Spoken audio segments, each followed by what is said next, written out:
Our officers here did have to use lethal force to gain control of the suspect, and that's been done. So right now it is still an ongoing investigation. We have been able to get everybody out of the bank safely.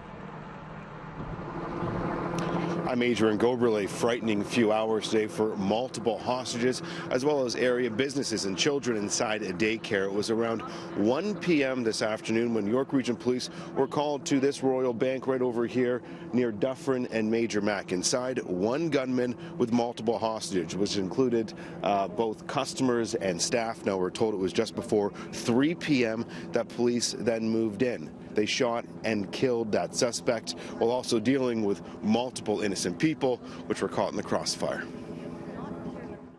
There were a number of people that were inside, both staff as well as some of the patrons of the bank. Our first responding officers really did do an excellent job in getting those people out that they could as quickly as possible, but there still were some inside with the subject, and that could be part of the reason why lethal force had to be used to gain control of that.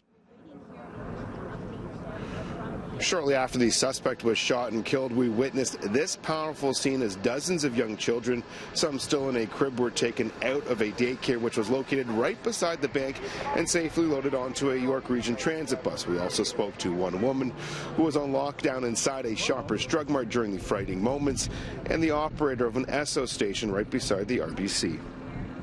The policeman came and said there is a serious things happening, and then because of our safety, they are not going to let us go out, and they don't know how long we're going to take. And then we saw a bunch of police cars, ambulance, squad cars in the plaza. Police officer came inside and said bank robbery with the bomb threat, so please close the station and vacate the place. Concerning how close it was? So close to home, close to work? It's okay, a little threatened but scared, but that's it. It's a part of the life, right? So I had to run my business. Back to work. Back to work.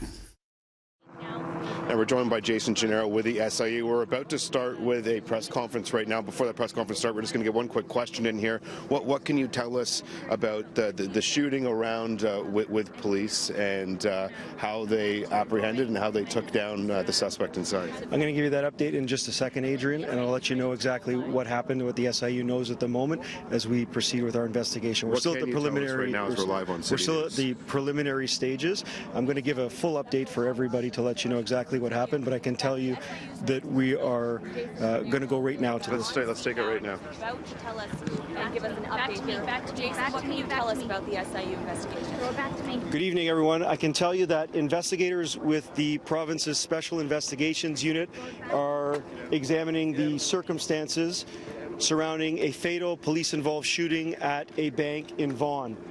Preliminary information indicates the following occurred: that just after 1 p.m. today, police were notified of a man entering a bank at Dufferin Street and Major Mackenzie. A short time later, they were told that the man had hostages inside the bank. Police attended, including members of the emergency response unit. 2 police officers discharged their firearms not long after. The man was struck and he was pronounced dead at the scene. The SIU has assigned 8 investigators and 4 forensic investigators as part of this investigation. We're asking anyone who may have witnessed this incident to contact our lead investigator. Where did they shoot the individual inside? Was it a sniper? We're hearing that it was perhaps a sniper that shot the suspect. So, preliminary information is that 2 police officers discharged their firearms. I can't tell you at this point in time in the investigation, because we're at the very preliminary stages, who those officers were, but 2 police officers discharged their firearms as part of this interaction. What tells the age of the man, where he's from, and have police identified him? So I don't have the location of where the person who is deceased is from, but I can tell you that he is a 25-year-old man.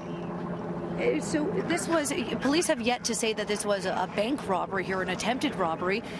We've heard a couple things. What did he ask for? So as I mentioned earlier, we're at the very preliminary stages of this investigation. What I can tell you is that police were called for a man inside a bank with a number of hostages, and they responded to that situation. The SIU's investigation is going to be focused on the interaction between the police officers and the individual. Of course, as part of that investigation, we're going to look to determine what happened in the lead-up to that event.